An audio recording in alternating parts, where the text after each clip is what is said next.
Joseph Murphy, la leçon oubliée pour reprogrammer ton rapport à l'argent. Il est 3h17 du matin et Marc était toujours assis dans sa voiture. Le moteur était coupé, les phares étaient éteints, la rue presque silencieuse.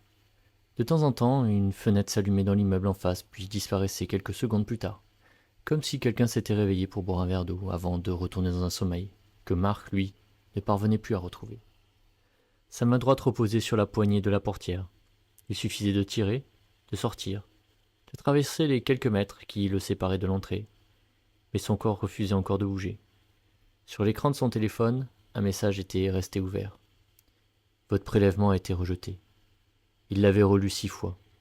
Pas parce qu'il ne comprenait pas les mots, mais parce qu'une partie de lui espérait qu'il finirait par changer. Marc avait 42 ans. Il travaillait beaucoup. Il n'était ni paresseux, ni irresponsable, ni incapable. Certains mois, il gagnait même très bien sa vie. Puis sans qu'il sache réellement l'expliquer, tout semblait se contracter. Un client reportait sa décision. Une facture tardait à être réglée. Une dépense imprévue arrivait. Et l'argent qu'il avait réussi à faire entrer disparaissait avec une rapidité presque humiliante. Comme s'il n'avait fait que passer. Comme s'il ne lui appartenait jamais assez. Cette nuit-là, devant son immeuble, Marc ne pensait pas seulement au prélèvement rejeté. Il pensait à toutes les fois où il s'était promis que cette serait la dernière. La dernière fois qu'il attendrait avant de consulter son compte. La dernière fois qu'il accepterait un tarif intérieur à celui qu'il avait annoncé. La dernière fois qu'il dira à sa famille « on verra le mois prochain ». Il savait gagner de l'argent, mais il ne savait pas encore le laisser rester. Et ce qu'il allait découvrir dans les semaines suivantes ne concernait pas une nouvelle technique financière, une opportunité secrète ou une stratégie miraculeuse. Cela concernait une association silencieuse, installée en lui si longtemps qu'il pensait qu'elle n'existait plus. Une association entre l'argent et le danger. Bienvenue sur la chaîne Tiffen Murat, l'espace consacré à la transformation intérieure, à la reprogrammation du subconscient et aux mécanismes invisibles qui façonnent ta réalité. Si tu apprécies les histoires qui transforment ta manière de voir la vie, tu peux t'abonner maintenant, puis laisser simplement cette histoire t'accompagner. Tu peux mettre aussi un like et un commentaire. Marc tira enfin la poignée. L'air froid entra dans l'habitacle. Il sortit, referma doucement la portière et leva les yeux vers le 3e étage. La lumière de la cuisine était allumée. Claire l'attendait. Quand il entra dans l'appartement, elle était assise à la table, une tasse entre les mains. Elle ne lui demande pas où il était. Elle savait. Depuis plusieurs mois, Marc avait pris l'habitude de rester quelques minutes dans la voiture avant de monter. Au début, il disait qu'il avait besoin de terminer un appel, puis de répondre à un message, puis de réfléchir. En réalité, il essayait de laisser ses inquiétudes au rez-de-chaussée. Mais elles entraient toujours avec lui. Claire leva les yeux. « Tu l'as vu ?» Marc posa ses clés sur le meuble. « Quoi ?» Elle le regarda longuement. Le message de la banque.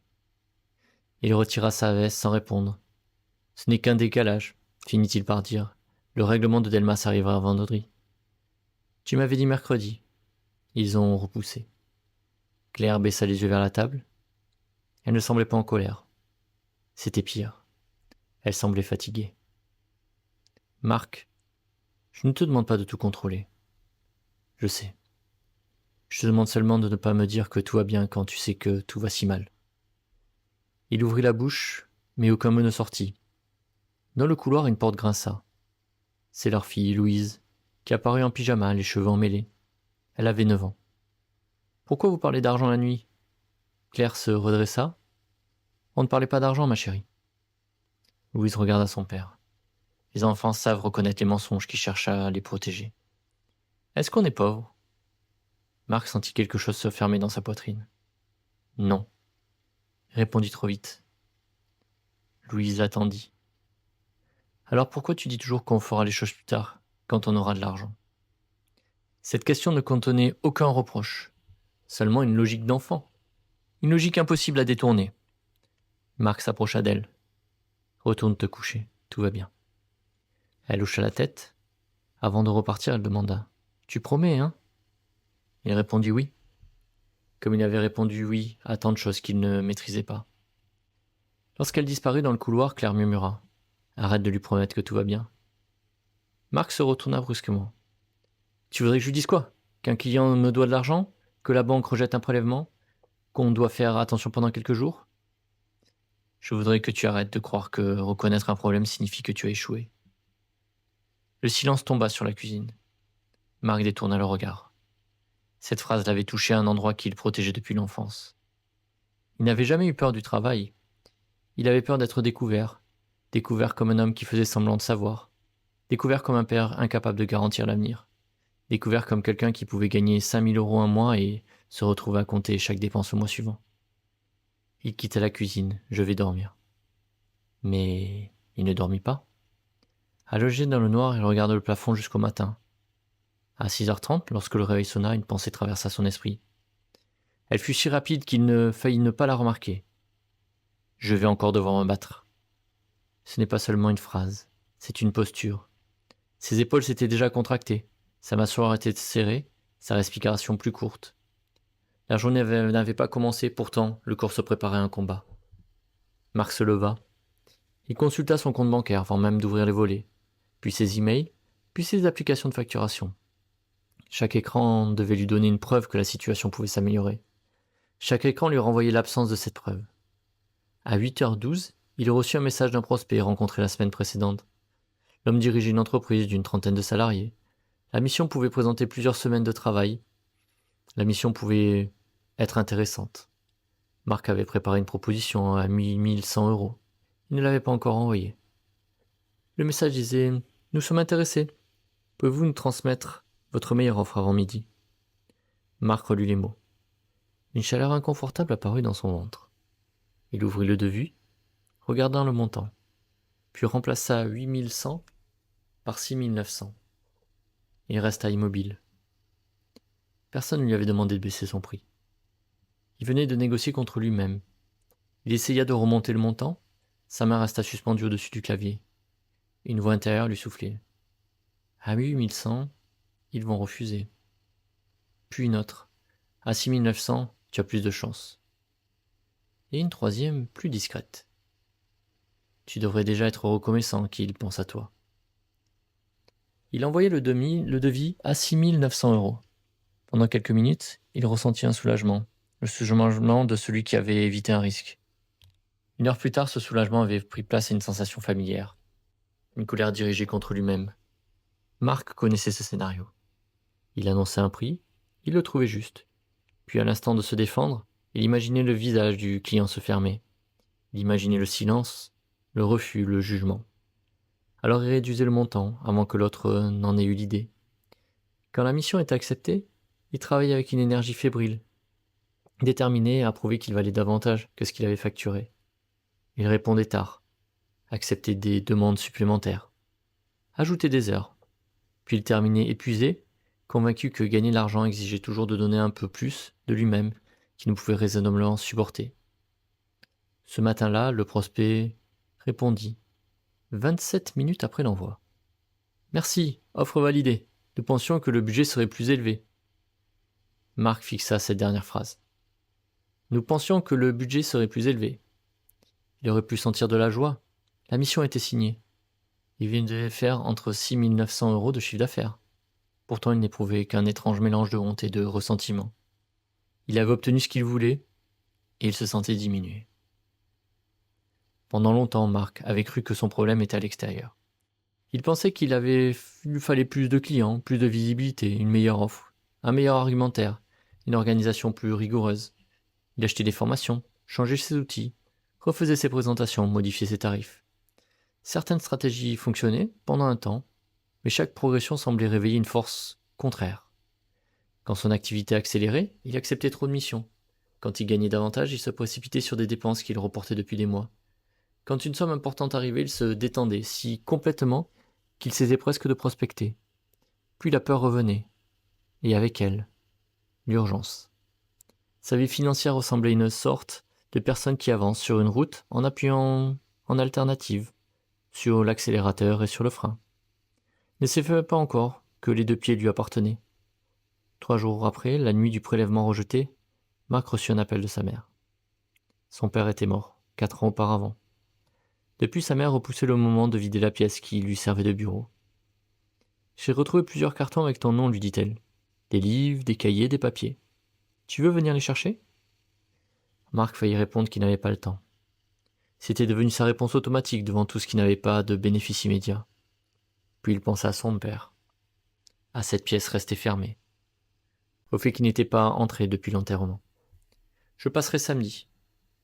La maison de son enfance se retrouva à 1 heure de route. Quand il arriva, sa mère l'accueillit avec un tablier couvert de farine. Elle préparait une tarte. La radio diffusait une chanson ancienne. Rien n'avait vraiment changé dans la cuisine. Les mêmes chaises, la même pendule, le même petit défaut dans le carrelage près de l'évier. Pourtant, Marc ne se sentait plus tout à fait chez lui. Les cartons sont en haut, dit sa mère. Il monta l'escalier. La porte du bureau résista légèrement avant de s'ouvrir. L'odeur du bois, du papier et de la poussière réveilla une série de souvenirs imprécis. Son père assis devant ses comptes, des enveloppes alignées, une calculatrice, le bruit sec de ses touches. Et cette phrase qu'il répétait souvent. Éteins la lumière, l'électricité n'est pas gratuite. Son père n'avait pas été un homme dur, il était même généreux. Mais l'argent modifiait son visage. Dès qu'une dépense apparaissait, ses traits se tendaient. Lorsqu'un appel tombait en panne, il restait silencieux pendant plusieurs heures. Quand Marc demandait quelque chose, son père ne disait pas toujours non, il soupirait. Ce soupir suffisait.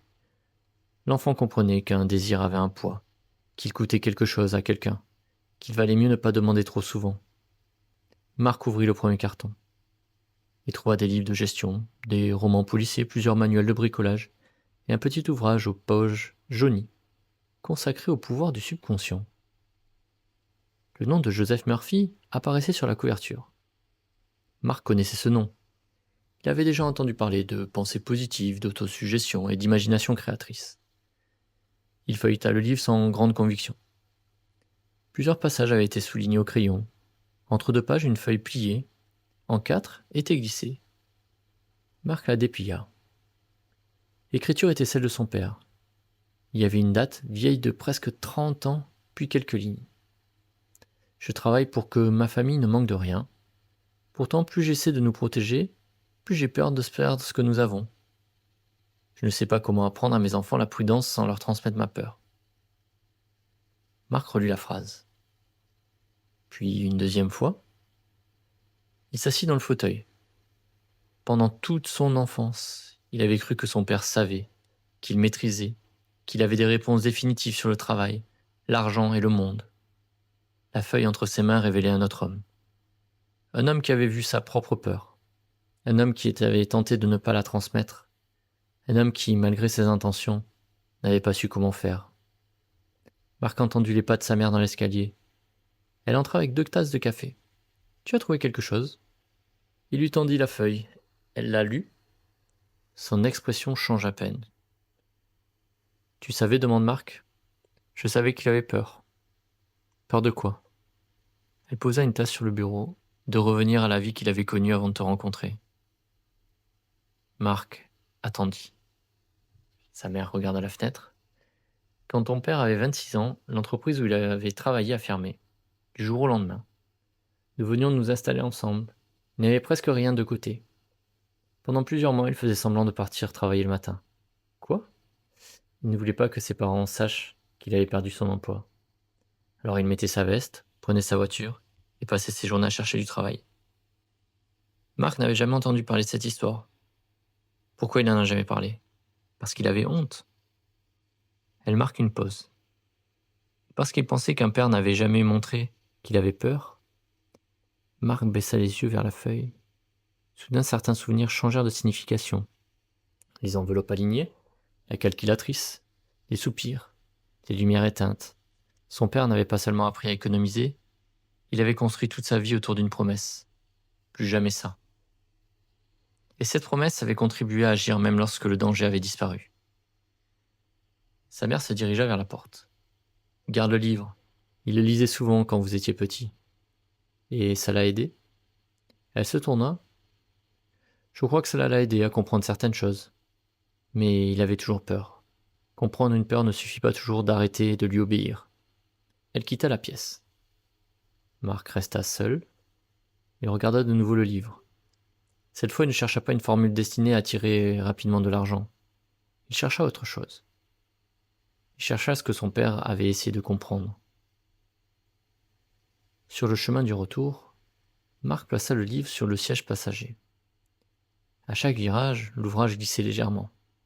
Il tendait la main pour le remettre en place, comme si l'objet risquait de tomber et d'emporter avec lui une réponse fragile. Il commença à le lire le soir même. Au début, certaines idées lui semblaient familières. L'esprit conscient choisit, le subconscient automatise. Les images intérieures répétées finissent par influencer les réactions, les décisions et la perception des possibilités. Marc avait déjà entendu des versions de ce principe. Il avait même répété des affirmations sur la prospérité.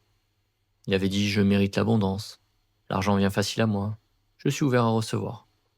Pourtant, chaque fois qu'il prononçait ces phrases, une partie de lui surveillait son compte en bancaire pour vérifier si elle fonctionnait. Ce n'était pas de la confiance, c'était une négociation. Il répétait une phrase positive tout en attendant la preuve qu'elle était peut-être fausse. Un passage du livre l'amena à s'arrêter.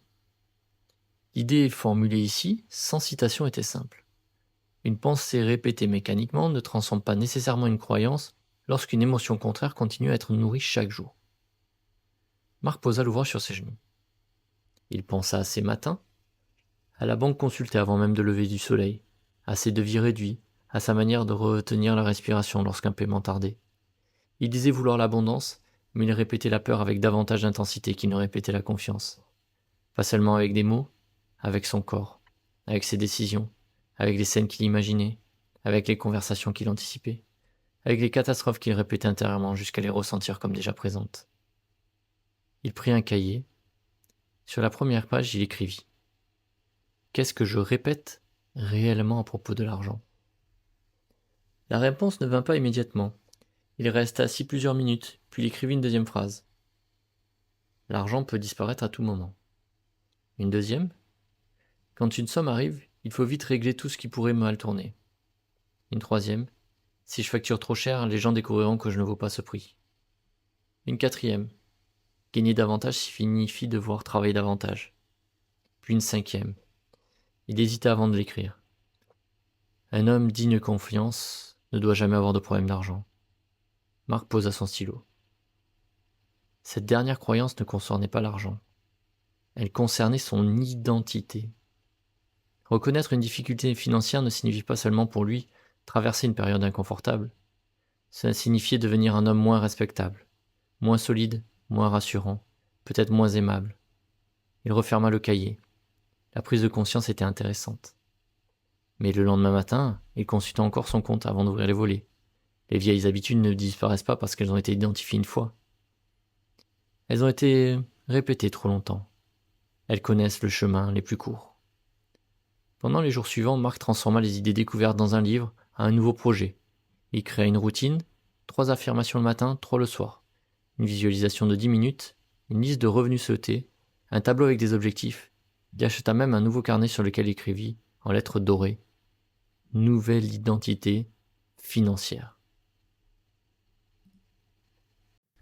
Pendant quelques jours, il se sentit puissant. Il marchait plus droit, écoutait des enregistrements sur l'abondance. Il imaginait les notifications bancaires, visualisait les contrats signés. Le 5e jour, un client lui annonça qu'il paierait avec 2 semaines de retard. Toute sa construction intérieure s'effondra en moins de 30 secondes. Marc raccrocha, son cœur battait plus vite. Il ouvrit son application bancaire, puis son tableau de trésorerie, puis sa messagerie. Il envoya 3 relances, annula un déjeuner, reporta un achat prévu pour Louise. Et durant les 2 heures suivantes, il répéta mentalement « Je savais que ça n'allait pas durer ». Le soir, il vit son carnet doré sur la table. Il eut presque envie de le jeter. Claire le trouva dans la cuisine. « Qu'est-ce qui se passe ?»« Rien. » Elle posa son sac. « Tu as cette tête, des choses et des jours qui ne vont pas. Un règlement est décalé. »« De combien de temps ?»« 2 semaines. » Claire a attendu la suite. Marc se servit un verre d'eau. « J'ai passé des jours à travailler sur mon rapport à l'argent. J'ai fait les exercices, j'ai visualisé, j'ai changé mes pensées. Il suffit d'un appel pour que tout recommence. » Claire s'appuya contre le plan de travail. Peut-être que le but n'est pas d'empêcher les appels difficiles. Alors à quoi ça sert ? Peut-être que de devenir quelqu'un qui ne se détruit pas, ou plus, après avoir reçu ces appels. Marc resta silencieux. Il aurait préféré une technique, une phrase, un processus capable de garantir que les clients paieraient toujours à l'heure. Claire venait de lui proposer quelque chose de plus exigeant. Il ne lui a plus attendre que la réalité extérieure soit parfaite pour se sentir intérieurement en sécurité. « Facile à dire, répondit-il. Je n'ai pas dit que c'était facile. » Elle prit le carnet doré. « Qu'est-ce que tu fais exactement ? » Je répète des nouvelles croyances. « Quand as-tu reçu l'appel ? J'ai arrêté. Pourquoi? Parce que j'étais énervé. Elle reposa le carnet. Donc tu pratiques la confiance quand tu te sens en sécurité, puis tu retournes à la peur dès que tu auras un réel besoin? La phrase était inconfortable. Marc sentit monter une irritation. Tu crois que je choisis d'avoir peur? Non, je crois que tu choisis ce que tu fais après que la peur arrive. Il détourna le regard. Sur le réfrigérateur, Louise avait accroché un dessin. 3 personnages se tenaient devant une maison. Au-dessus d'eux, un soleil immense occupait presque toute la feuille. Marc remarqua qu'il avait été dessiné avec un téléphone dans la main. Elle me voit comme ça, demanda-t-il. Claire regarda le dessin. Comme quoi? Toujours avec mon téléphone? Claire ne répondit pas. Il n'en avait pas besoin. Cette nuit-là, Marc a repris le cahier et raya la mention nouvelle identité financière. En dessous, il écrivit apprendre à rester présent quand la peur de l'argent revient. Cette phrase semblait moins spectaculaire. Elle ne promettait pas des revenus instantanés, elle ne produisait aucune excitation, mais elle contenait quelque chose que les affirmations précédentes n'avaient pas dite, une direction honnête. Marc commença par une action minuscule. Le lendemain matin, lorsqu'il se leva, il ressentit l'envie immédiate de consulter son compte. Sa main chercha le téléphone, il s'arrêta. Il ne chercha pas à supprimer la peur, il posa les pieds au sol, respira lentement, puis il observa la scène intérieure qui venait d'apparaître. Il s'était imaginé ouvrir l'application, voir un solde insuffisant, recevoir une nouvelle alerte, devoir expliquer la situation à Claire, perdre sa crédibilité. Tout cela s'était déroulé en lui avant même qu'il ne déverrouille l'écran. Il comprit alors qu'il ne consulta pas son compte pour obtenir une information, il le consultait pour mettre fin à une histoire effrayante. Et lorsqu'il n'y trouvait pas la preuve rassurante qu'il espérait, il renforçait cette histoire. Marc attendit 3 minutes, seulement 3. Il regarda la lumière entrer dans la pièce. Il écouta les bruits dans l'appartement, puis il se dit intérieurement « Une information financière n'est pas un verdict sur ma valeur. » La phrase ne créa aucun miracle. Son cœur ne s'apaisait pas immédiatement, mais il resta assis. Il ne courut pas vers l'écran. Au bout de 3 minutes, il consulta son compte. Le solde n'avait pas changé. L'homme qui le regardait, lui, avait commencé à changer d'1 millimètre. Ce millimètre fut le véritable début. À quelques rues du bureau, Marc se trouvait une boulangerie tenue par une femme nommée Nadia. Marc y achetait parfois son déjeuner. Nadia avait repris l'établissement de ses parents 6 ans plus tôt. Elle arrivait chaque matin avant 5 heures. À midi, elle avait déjà vécu une journée entière. Elle connaissait les habitudes de presque tous ses clients, le café allongé de Monsieur Ferrand, le pain sans sel de Madame Lenoir, les 2 croissants du mercredi pour la petite fille à l'écharpe rouge. Un matin, Marc entra alors que Nadia ne discutait avec son comptable près de la caisse. « Tu ne peux pas continuer comme ça, disait l'homme. Nadia aperçut Marc et baissa la voix. Le comptable referma son dossier. « Réfléchis-y, mais pas pendant 6 mois. » Il salua et quitta la boulangerie. Nadia força un sourire. « La même chose que d'habitude ?»« Oui. » Pendant qu'elle préparait son sandwich, Marc demanda « Tout va bien ?»« Il veut que j'augmente les prix. » Elle prononça ces mots comme si le comptable lui avait demandé de trahir quelqu'un. « Tes coûts ont augmenté ?»« Tout a augmenté. Alors pourquoi tu hésites ?» Elle posa le sandwich dans un sachet. « Les gens ont déjà du mal. Et toi ?» Nadia évita son regard. « Moi je m'en sors. » À ce moment précis, le four émit un signal. Elle se retourna. Marc remarqua la fatigue dans sa démarche. Quelques semaines plus tôt, il n'aurait pas insisté. Cette fois, il demande « Tu t'en sors vraiment ou tu travailles davantage pour éviter d'augmenter tes prix ?» Nadia resta dos à lui. « C'est la boulangerie de mes parents. Mon père connaissait tous les habitants du quartier, il faisait crédit à ceux qui ne pouvaient pas payer. C'était généreux, oui. » Elle ouvrit le four. Mais il est mort avec presque rien. Nadia posa une plaque sur le plan de travail. L'odeur de pain chaud a envahi la pièce. J'ai toujours pensé que si je gagnais trop bien ma vie ici, cela voulait dire que je n'étais pas plus comme lui. Marc reconnut immédiatement quelque chose. Pas la même histoire, pas le même métier, mais la même confusion. Comme si recevoir davantage obligeait à abandonner une personne aimée. Comme si la fidélité à ceux qui avaient souffert exigeait de reproduire une partie de leur souffrance. Ton père voulait que tu travailles 12 heures par jour pour avoir peur de chaque facture ? Demanda Marc. Nadia esquissa un sourire triste. Certainement pas. Alors peut-être que réussir ne te rendra pas moins fidèle à lui. Elle ne répondit pas. Marc paya son déjeuner. Au moment de partir, Nadia l'appela. « Et toi tu fais quoi quand tu augmentes tes prix ?» Il se retourna. « Pour l'instant je les baisse avant qu'on me le demande. » Elle éclata de rire, Marc aussi. C'était un rire bref mais presque libérateur. Il venait de reconnaître la même absurdité chez l'autre. 2 semaines plus tard, Nadia augmenta certains prix de quelques centimes. Elle passa une petite affiche près de la page pour expliquer que cette évolution lui permettait de maintenir la qualité de ses produits et les emplois de son équipe. Pendant toute la matinée, elle observa le visage de ses clients. Elle s'attendait à des reproches. La plupart ne dirent rien. Quelques-uns posèrent des questions. Un homme protesta, puis acheta tout de même son pain. À midi, Nadia envoya un message à Marc. « Le monde ne s'est pas écroulé. » Répondu. « Garde la preuve, ton esprit essaiera peut-être de l'oublier. » En écrivant cette phrase, Marc comprit qu'elle s'adressait aussi à lui. La peur conserve chaque preuve de danger. Elle oublie facilement les preuves de sécurité. Il décide alors de commencer un nouveau carnet. Pas un carnet de fantasmes, pas une liste de millions imaginaires. Un carnet de preuves réelles. Il y nota. J'ai attendu 3 minutes avant de consulter mon compte. J'ai relancé un client sans m'excuser de demander mon règlement. J'ai parlé d'argent à Claire sans lui dire que tout allait forcément s'arranger. J'ai reçu un compliment sans le minimiser. J'ai laissé un client réfléchir sans lui proposer immédiatement une réduction. Ses actions semblaient insignifiantes face aux sommes qu'il désirait gagner. Pourtant, elle reconstruisait quelque chose de plus profond que son chiffre d'affaires. Sa capacité à rester lui-même en présence de l'argent. Un mercredi après-midi, Marc reçut l'appel de Delmas, le client dont le paiement avait été retardé. « J'ai une mauvaise nouvelle, commença l'homme. Notre trésorerie est plus tendue que prévu. Je ne pourrai pas régler l'intégralité de cette somme. » L'ancienne réaction surgit immédiatement. Le ventre serré, chaleur dans le visage, l'envie de dire « ce n'est pas grave ». Cette phrase avait toujours été son refuge, « ce n'est pas grave ». Elle lui permettait d'éviter le conflit, d'apparaître compréhensif, de rester le professionnel agréable que personne ne rejetait.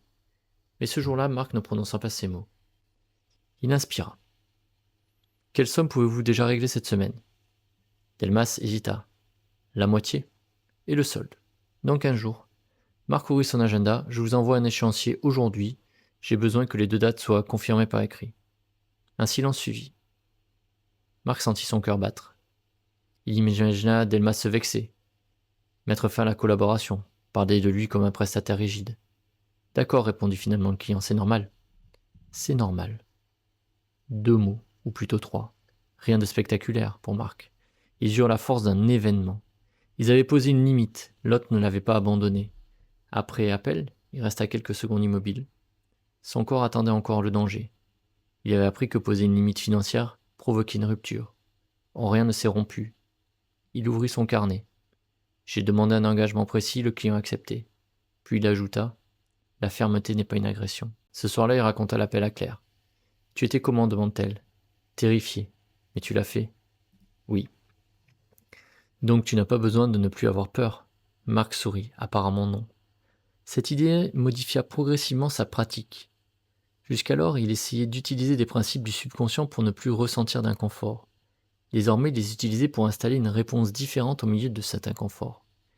Il ne répétait plus seulement « je suis abondant », il construisait intérieurement des scènes précises, une conversation où il annonçait son prix calmement, un matin où il ouvrait son compte sans retenir sa respiration, un paiement reçu sans envie de le dépenser immédiatement, une facture imprévue traitée comme un événement à gérer et non comme la preuve que tout s'effondrait. Il ne cherchait pas à ressentir une euphorie artificielle, il cherchait la normalité. C'était là, pensa-t-il, une partie de la leçon oubliée. Beaucoup de personnes utilisent leur imagination pour créer une scène extraordinaire. Une somme immense, une maison, un succès soudain. Puis elles retombent quelques secondes plus tard à une relation quotidienne faite de peur, de honte et de méfiance. Marc commença à comprendre que le subconscient n'était pas seulement impressionné par les grands rêves du soir. Il était formé par les petits gestes du matin, par la manière de répondre à une facture, par le ton utilisé pour annoncer un tarif, par l'émotion ressentie lorsqu'on reçoit, par ce que l'on fait juste après qu'une somme arrive. La reprogrammation ne trouvait pas uniquement dans les yeux fermés, elle poursuivait au moment d'ouvrir les yeux. L'histoire de son père continuait cependant à travailler en lui. Marc avait reporté dans les cartons, dans son appartement. Il restait empilé dans un coin du bureau.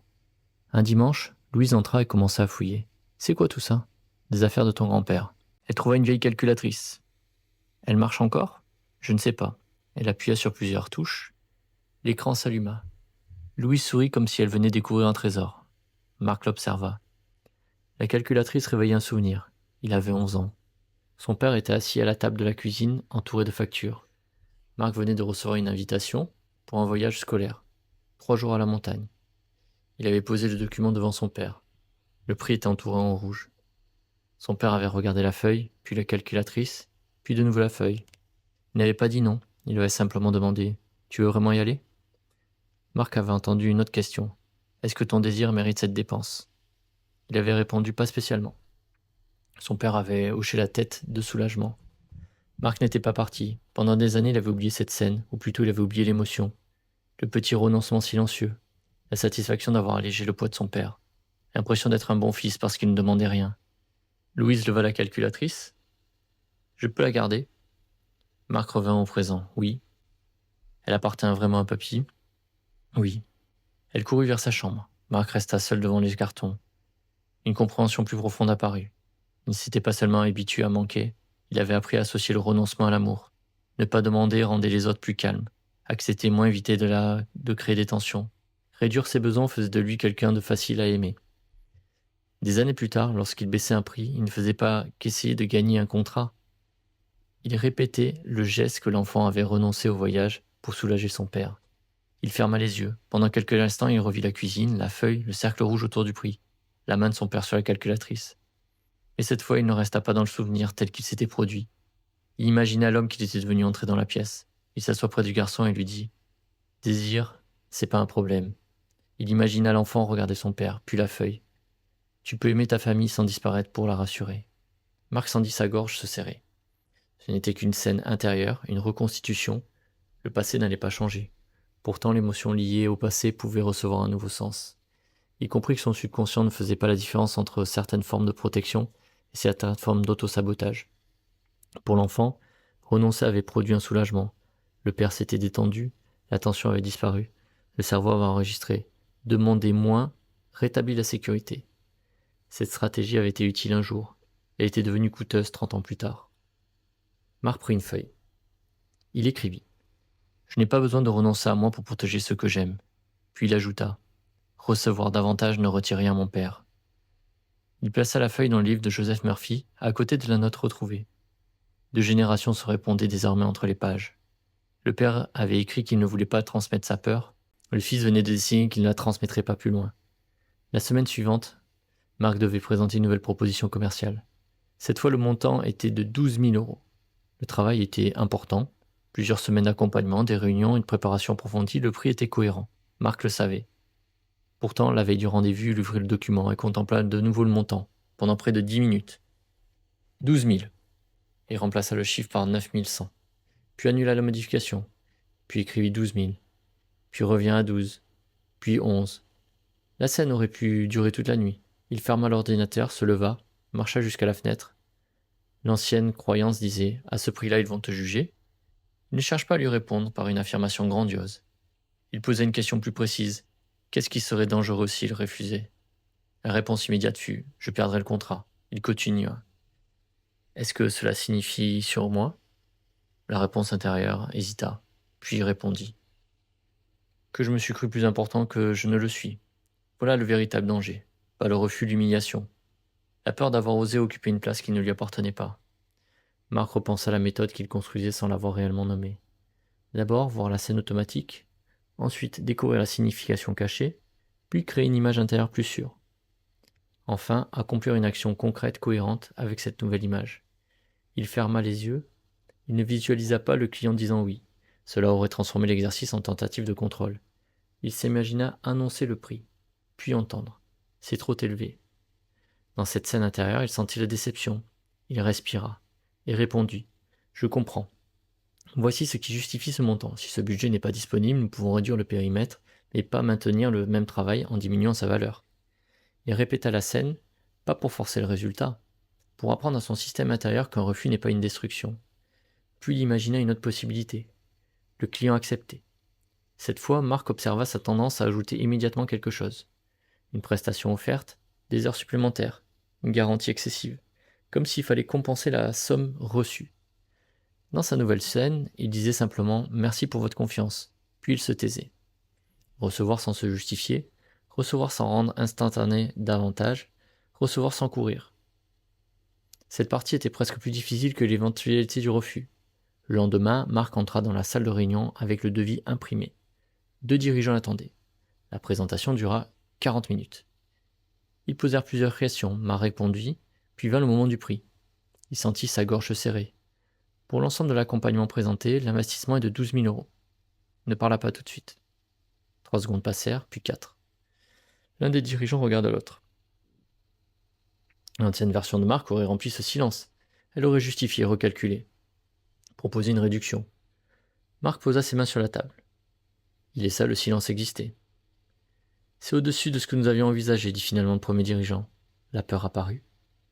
Elle ne disparut pas. Mais Marc répondit comme dans la répétition intérieure. Je comprends. Nous pouvons réduire le périmètre de la mission. En revanche, je ne pourrai pas maintenir l'ensemble du travail avec un budget inférieur. Quelle partie pourriez-vous retirer ? Ils discutèrent. La réunion continua. Aucun drame, aucun jugement. À la fin, les dirigeants lui dirent qu'il répondrait sous 4 jours. Marc quitta les bureaux sans savoir qu'il avait obtenu le contrat. Dans l'ascenseur, son esprit voulut analyser chaque regard, chaque silence, chaque intonation. Puis il aperçut son reflet dans la paroi métallique. Il venait de faire quelque chose qu'aucun résultat extérieur ne pouvait lui enlever. Il avait annoncé son prix sans se réduire. Dans la rue, il appela Claire. « Alors » demanda-t-elle. « Je ne sais pas encore. Comment tu te sens ?» Marc réfléchit. Fier. C'est la première fois depuis longtemps qu'il répondit ainsi sans attendre de connaître le résultat. 4 jours plus tard, l'entreprise accepta une version réduite de la mission à 9 800 euros. Autrefois, Marc aurait peut-être considéré cela comme une défaite par rapport aux 12 000 annoncés. Cette fois, il vit autre chose. La réduction du prix correspondait à une réduction réelle du travail. Il n'avait pas offert la même chose pour moins cher. Il n'avait pas négocié contre lui-même, il avait négocié une mission. Cela change tout. Quelques mois auparavant, Marc aurait immédiatement utilisé une partie de l'acompte pour calmer plusieurs frustrations. Un nouvel ordinateur, des vêtements, un week-end réservé dans l'urgence. Il appelait ça profiter. En réalité, il avait besoin de transformer rapidement l'argent en objet ou en expérience. Tant que la somme restait sur son compte, elle créait une tension. Elle pouvait disparaître, elle pouvait être réclamée, elle pouvait révéler qu'il n'y en aurait pas assez. Dépenser lui donnait moins l'impression de choisir de sa disparition. Lorsque l'acompte de la nouvelle mission arriva, Marc reçut une notification. Il regarda le montant, son corps réagit, une excitation rapide. Puis plusieurs idées de dépenses. Il ferma l'application. Au lieu de décider immédiatement quoi faire dans cette somme, il laissa l'argent rester. 1 journée, puis 2. Au 3e jour, il repartit calmement. Et il répartit calmement. Aussi, le montant entre les charges, la rémunération, les réserves et les projets familiaux. Il ne ressentit aucune euphorie, seulement une stabilité inhabituelle. Il écrivit sur son carnet. J'ai reçu sans me précipiter pour faire disparaître. Cette phrase reprenait et représentait une transformation plus importante que le montant lui-même.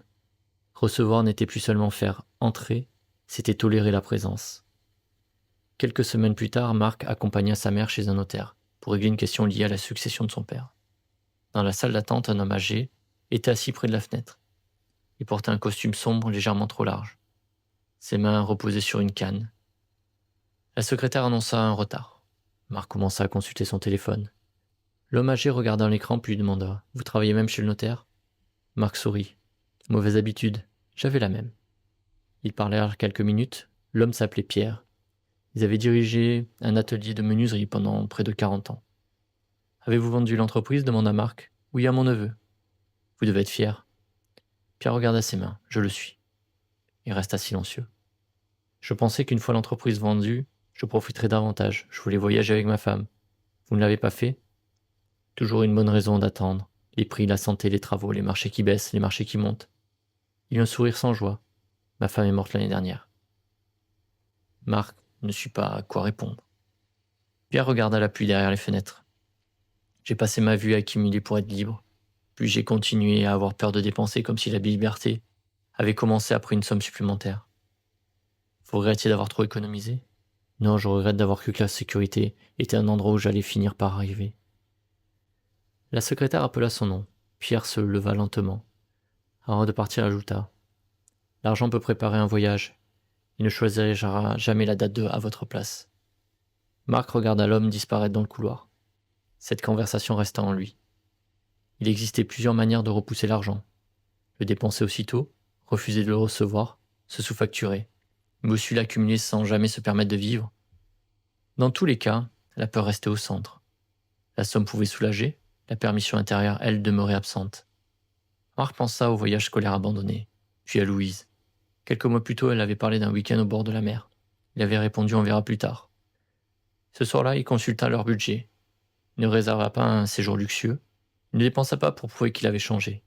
Il choisit 2 jours dans une petite maison près de l'océan, à une date compatible avec leur situation. Puis il appela Claire. Tu fais quoi le week-end du 18 ? Rien de prévu. Maintenant si. Quand ils annoncèrent le voyage à Louise, elle sauta dans le salon. Pour de vrai, pour de vrai. Même s'il pleut, Marc sourit, même s'il pleut. Elle courut préparer une valise 3 semaines trop tôt. Claire regarda Marc. Tu es sûr que ça va ? Autrefois, il aurait répondu automatiquement tout va bien.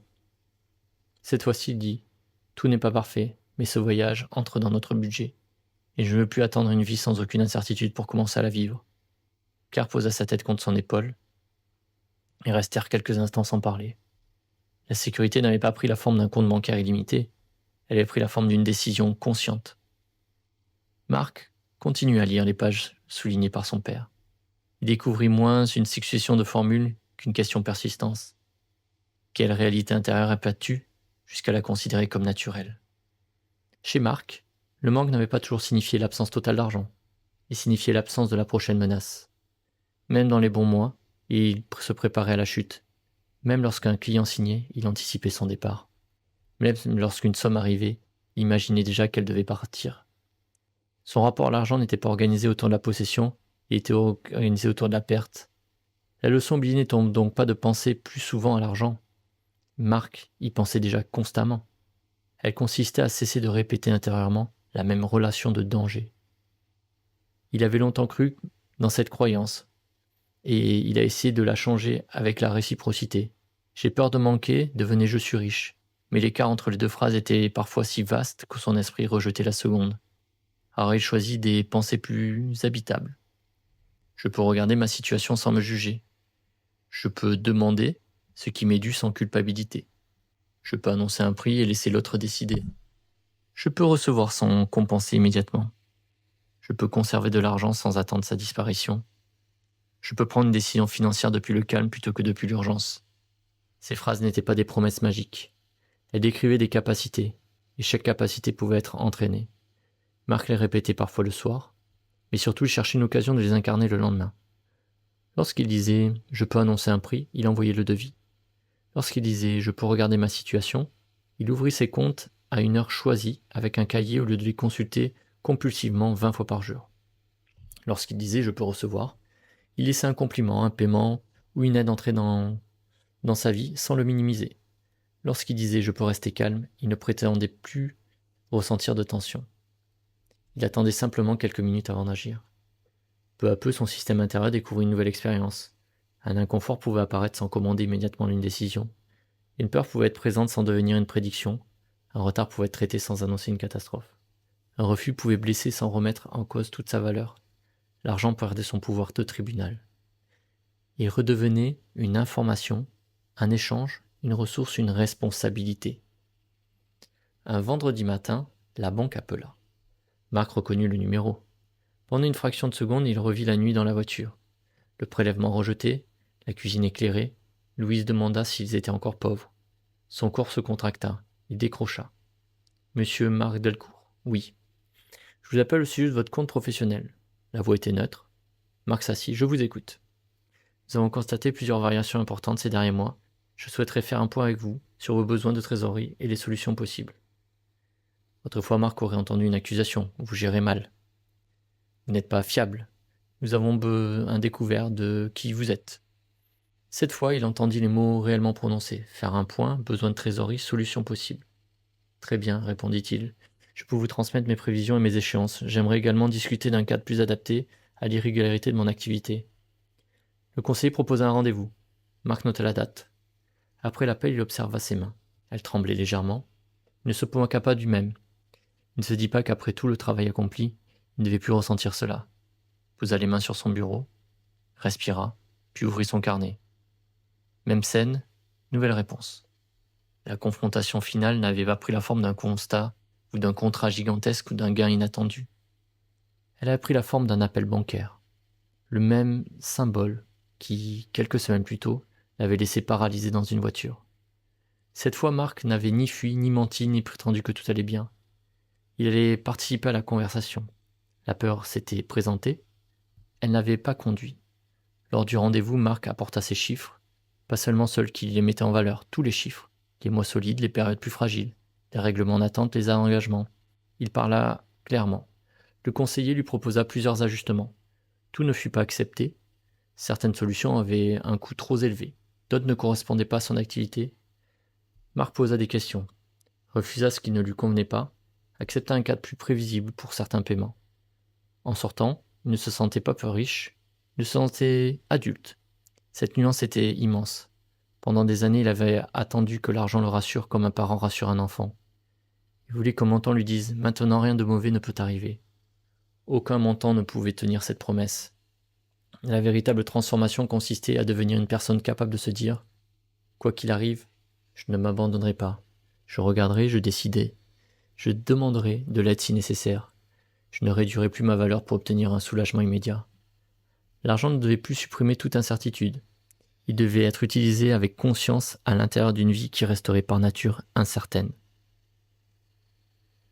Au bord de l'océan, le vent était plus fort que prévu. Louise courait sur la plage avec son manteau ouvert. Claire lui criait de ralentir. Marc marchait quelques mètres derrière elle. Dans sa poche, son téléphone vibra. Une notification. Il le sortit. Un règlement venait d'arriver. Autrefois, il aurait ouvert l'application, vérifié le montant, consulté le solde, calculé plusieurs scénarios. Peut-être aurait-il continué à marcher tout en répondant à des messages. Cette fois, il lut la notification, puis remit le téléphone dans sa poche. L'argent serait encore là dans 1 heure. La scène devant lui peut-être pas. Louise revient en courant. Elle tenait un coquillage. Regarde. Marc se baissa. Il est cassé, dit-elle. Un peu. Je le garde quand même. Elle plaça le coquillage dans sa poche, puis il lui prit la main. Ils avancèrent vers l'eau. À cet instant, Marc repensa à la nuit dans la voiture. La portière qui n'arrivait pas à ouvrir, la lumière dans la cuisine, le message bancaire.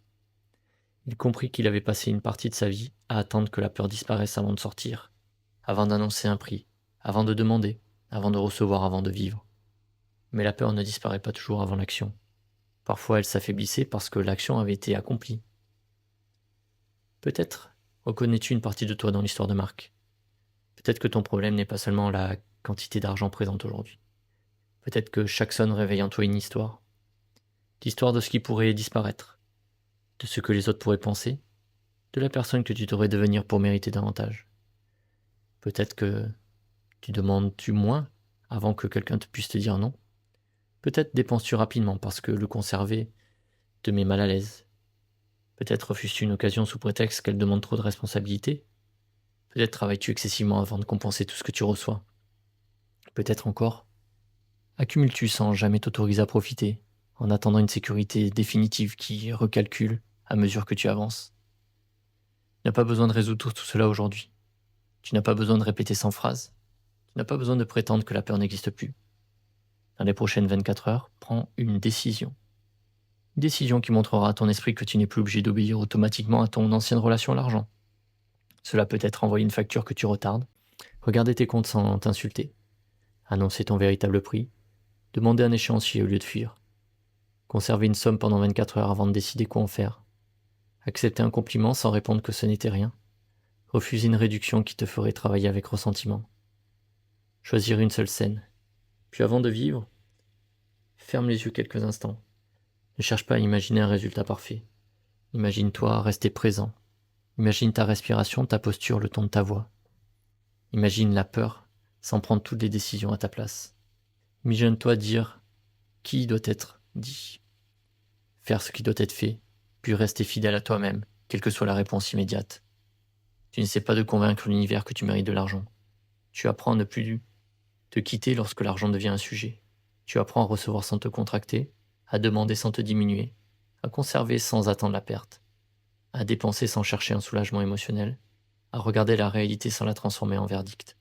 C'est ainsi qu'une nouvelle relation commence à devenir naturelle. Pas lorsqu'une phrase spectaculaire produit une émotion pendant quelques minutes, mais lorsqu'une nouvelle réponse apparaît dans une ancienne situation. La reprogrammation devient réelle lorsque ta main agit autrement, lorsque ta voix reste stable, lorsque tu ne proposes plus immédiatement de te réduire, lorsque tu peux sentir une peur ancienne et choisir malgré elle une nouvelle action. Marc avait cherché pendant des années la pensée capable de faire disparaître tous ses problèmes d'argent. Il avait finalement découvert une leçon plus profonde. Une pensée n'est pas seulement une phrase que l'on prononce, c'est une scène que l'on répète, une émotion que l'on entretient, une décision que l'on prend, une limite que l'on accepte de poser, une somme que l'on s'autorise à recevoir.